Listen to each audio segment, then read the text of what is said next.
नमस्कार दोस्तों, आप देख रहे हैं horror podcast Hindi real horror stories. मैं हूं सचिन ठाकुर और आज जो कहानी आप सुनने जा रहे हैं उसका नाम है अंधेरे की चौखट। ये कहानी सच्ची घटनाओं से प्रेरित है। नाम और स्थान बदले गए हैं। तो चलिए शुरू करते हैं अंधेरे की चौखट पूरी कहानी। वो साल 2003 था जब रिंकू अपने परिवार के साथ उत्तराखंड के एक छोटे गांव की ओर शिफ्ट हुआ था। उसका पिता सेना से रिटायर होकर गांव में एक पुराना मकान खरीद चुका था जो करीब 80 साल पुराना था। मकान देखने में शानदार था, पर गांव के लोग उस घर को बुरी नजर से देखते थे। बोलते थे कि उस घर में कोई रहता है, कोई जो इंसान नहीं है। रिंकू शुरुआत में इस बात को मजाक समझता था, मगर जब पहली रात उसके साथ कुछ अजीब हुआ तो सब कुछ बदल गया। रात के ठीक 2 बजे रिंकू को ऐसा लगा जैसे कोई कमरे के दरवाजे पर चल रहा है। धीरे धीरे मगर भारी कदमों से उसने दरवाजा खोला, मगर वहां कोई नहीं था। फिर भी उस चाल की आवाज बंद नहीं हुई। वो आवाज अब छत से आ रही थी। अगले दिन उसने ये बात अपने पापा से बताई। पापा ने कहा, पुराना घर है, आवाजें आती हैं। पर रिंकू को यकीन था कि ये आवाजें किसी आत्मा की हैं। शाम को उसने गांव के एक बूढ़े बाबा से बात की।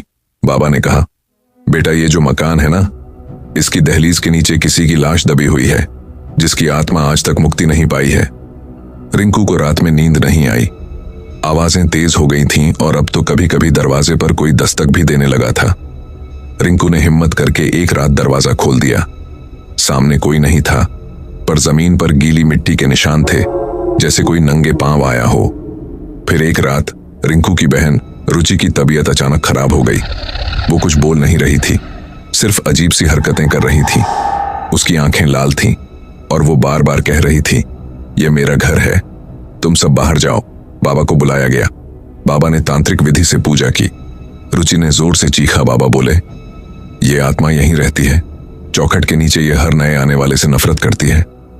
अगले दिन घर की चौखट को खुदवाया गया। नीचे एक कंकाल निकला, सिर्फ सिर और रीढ़ की हड्डी। बाबा ने बताया कि ये एक औरत थी जिसे जिंदा दफनाया गया था। उसकी आत्मा चौखट से बंधी हुई थी। हर बार जब कोई उस दहलीज से गुजरता था वो जाग जाती थी। रिंकू के पापा ने उस कंकाल को गांव के श्मशान में दफन करवाया, पंडित से क्रिया करवाई। उसके बाद वो आवाजें बंद हो गईं। रुचि भी ठीक हो गई। लेकिन एक हफ्ते बाद फिर एक रात दरवाजे पर दस्तक हुई। रिंकू ने दरवाजा खोला। बाहर कोई नहीं था, लेकिन जमीन पर वही गीली मिट्टी के निशान थे।